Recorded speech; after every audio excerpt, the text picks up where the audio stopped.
All right, Tfe qualifiers 19.5.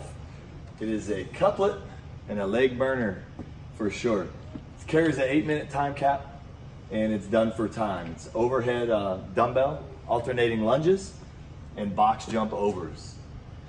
You can see the way that it's set up. The lunges are coming down by 4 reps every time, and our box jump overs are going up by 2 every time. So just know that as we go through this thing, the numbers are gonna flip-flop. So let's talk about it a little bit. The weight for the pro and amateur division is 50 for the gentlemen and 35 for the ladies. And in the intermediate scaled and the masters 50 plus divisions, the weight for the males are at 35 and for the ladies it's at 20. As far as the box jump overs go, the pro amateur division is 30 and 24 inches.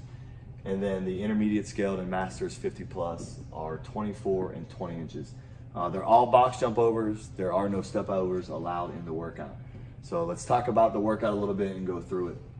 Couple things before we get started is our video submission stuff.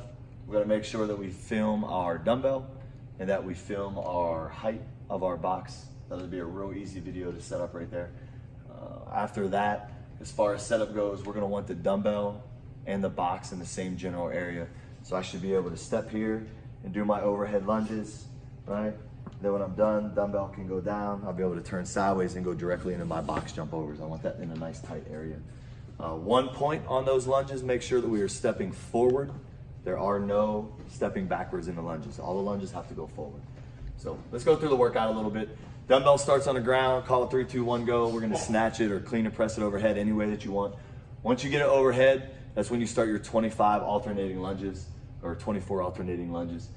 We talked about braking a little bit and how we're gonna set this up. It'll be different for everybody, but I think the general consensus when we talked about it is for the set of 24, maybe just have 2 switches. So if we start on our right arm, we might go 8 on the right, bring it down to the chest level or overhead, but bring it down to the chest level at a minimum.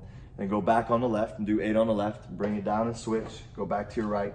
That gives you 24 on the first set, which is 2 switches, which is pretty quick. When we move on to the 20s, might do the same thing right there, where we end up with like a 7-7-6 deal. When we get to that point, we need to understand at that point, we're already halfway through, just past halfway through our lunges. We're already 44 lunges in to 84. So we're a long way in already, which is really good. So we've got a lot of that out of the way.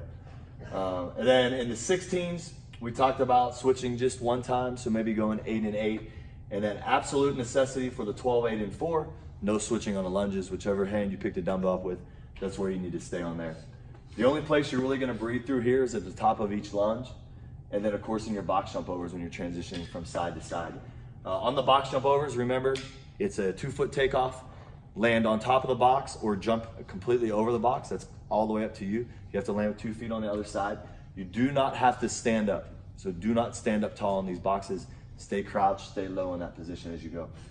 Just like we talked about the halfway point on the lunge side, when we get to the box jump over side, we have 44 total reps on this one. What we need to understand here is that we are only 20 reps in after the set of 8. So we're 20 reps in, we still have 22 more to go. It's 42 total on this one. We're way loaded heavy on the backside, so keep that in mind when we go. Those 2 rounds right there is where you're really gonna have to grind through those box jump overs. Outside of that, it's a good workout. Legs are gonna fill it, there's no doubt about that. Keep it consistent, keep your transitions really quick.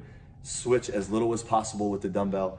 Never bring the dumbbell down below your head as far as when you're switching. We're gonna switch at the neck level or overhead, but don't put that dumbbell on the ground and switch. It's gonna waste way too much time. Time frame, we looked at this just a little bit. We think if we're somewhere in between that 4 to 5.5 minute range is probably where the average is gonna be in the gym. The faster folks are gonna be around that 4-minute mark, and then the slower folks, we're thinking somewhere around 5.5 or something like that. So we'll see where we're at, and that's 19.5.